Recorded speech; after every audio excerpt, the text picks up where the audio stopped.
I don't even know if they really like trying to get into the scrub cap. Honey, this is a look.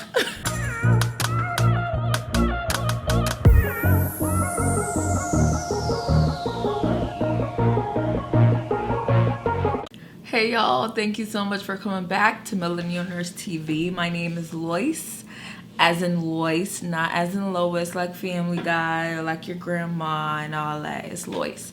Period. This video we're going to be talking about how I became a travel nurse at the age of 22. By the time my New York contract is up and done, I will still be 22. How?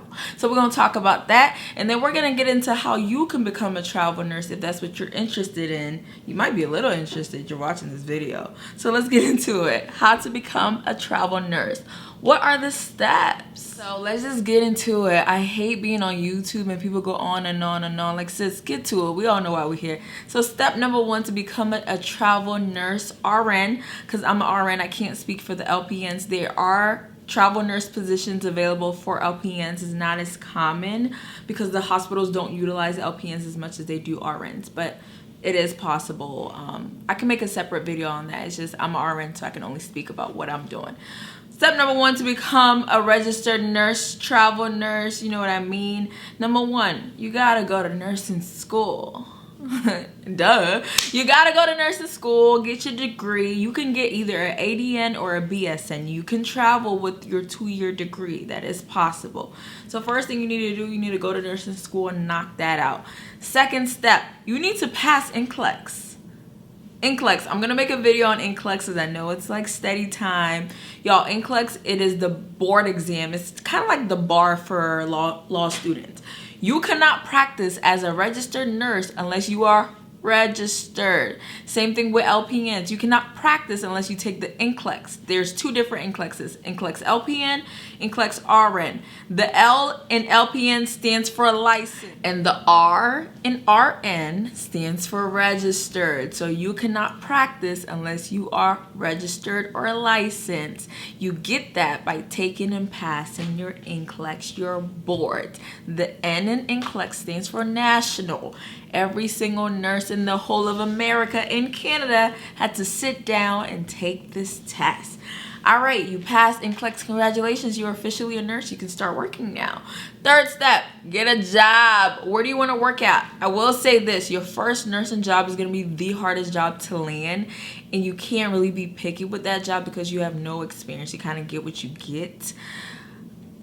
I got blessed in the ICU. Usually they will not take you in the ICU, so I got blessed. So I would say this, be strategic about your very first nursing job. If you know that you want to start traveling ASAP as soon as you can, you don't kind of want to settle on that first job. You might want to take some time and wait, because you might get a job at a nursing home. It's a job, you're an RN, you ready to start working, making that RN money, which ain't all that. You ready to start working, making that money. But if you want to do travel nursing, you know travel nursing is something you want to do in the next year, 2, 3 years, you might want to pass on that nursing home, that clinic job, home healthcare job, because a lot of travel nurse positions are for hospitals, and you want to start thinking about your specialty. So third step, get a job. Make sure it's a job that you would want to travel in. Does that make sense?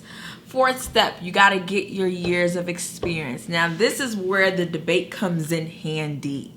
Okay, because they're gonna say as a travel nurse you need 2 years. That is the requirement in order to become a travel nurse. I think 2 years is highly recommended, but when people have needs, they have needs. They will take you if you come in with less than 2 years. Ask me how I know. Now, I would suggest to get your 2 years, but I didn't get my 2 years. I would say with that, we can make a separate video about that. Y'all, I got a lot of videos in mind.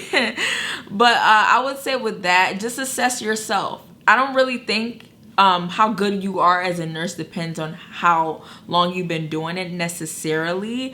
I think it's levels, your hospital, your experience, your location. Certain locations you might see more, be exposed to more. Listen, I have less than 2 years. I'm travel nursing. It's nurses who have like 5 years. I met a nurse, she's in, I think she's from Kansas, she said.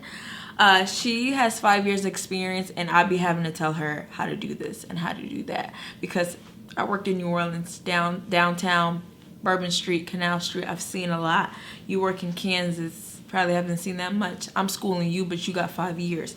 So I would say that travel when you feel like you are ready, because when you start being a travel nurse, you're gonna get at maximum 2, maybe 3 days of orientation. In this contract, granted it was COVID and a crisis, I got 1 day of orientation, and that was pretty much, this is Epic, because I had never used Epic charting system before. This is Epic, this is how to work Epic. I had to learn Epic in 1 day. Epic is easy, like easy peasy. But still, this is not no training on, here's how to do a blood transfusion, here's how to put in a Foley, here's how to put in an IV. You have to come ready. So I would say this, I wouldn't put a number on it. I would still, even though I didn't have my 2 years, I would suggest 2 years.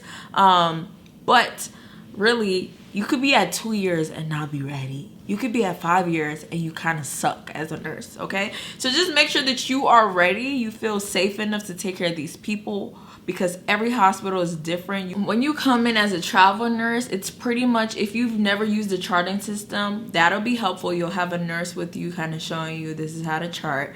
But it's pretty much, here's the code to the supply closet. These are our hospital's policies. If you need to call pharmacy, here's the number. Good luck, save lives. So you have to come and really feel safe enough to take care of whatever patient. And one thing, as a travel nurse, you're most likely going to get the worst assignment. You have to be ready to take the sickest patients, the most annoying patients, the patients that need Haldol and all that. They're probably gonna give them to you, because I mean, you gotta think, you're coming into somebody's situation, they're a family, this unit, they know each other. We don't know you, we have to screw somebody, we're gonna screw you, and you a traveler, so you better know what you're doing. You can take the sick patient, so you have to kind of be ready for that. So that last tip, get your experience and get a solid experience. And I have a little tip. I wish somebody told me this, or I wish I knew. Let's say it's January and you know by March you want to start travel nursing. I would low-key start like volunteering for the sickest patients. I know that sounds crazy. I would start volunteering for all the admits. Give me the shit show patient who's coming in. It's a train wreck. Getting flued in on the helicopter. Give me all that, because at least you know you're kind of at your home unit. You can kind of reach out for help. You know, you want to start kind of feeling overwhelmed and drowned now, because as a traveler, yeah, you should always ask questions, always ask for help, but when they look at you, they see you're a traveler, they kind of expect you to know what you're doing. You really shouldn't be asking them anything except for, where is this? Where can I find this? What's the doctor's number that I can page? So I would kind of start, you know, kind of getting ready. You might want to start taking the hardest patients just to kind of feel more safe. So after you do that, it's time to start looking for your first travel assignment. You gotta think, am I gonna quit my full-time job? You could go PRN if your manager's cool like that. But at this point, you can start looking for your first travel nurse assignment. Get in touch, get tapped in with a good recruiter. I feel like your recruiter is more important than the agency. Period. Get a good agency, get a good recruiter. Start thinking about where you want to go, what cool states you want to go. If you want to go to Cali, we all know California is like the dream for nursing. Start applying for your Cali license early. I did not know the Cali license can take like 3 to 6 months. Like, who are y'all? But anyways, yeah, start thinking about where you want to travel. Get excited, get ready. And those are the steps on how you can become a travel nurse. I hope y'all enjoyed this video.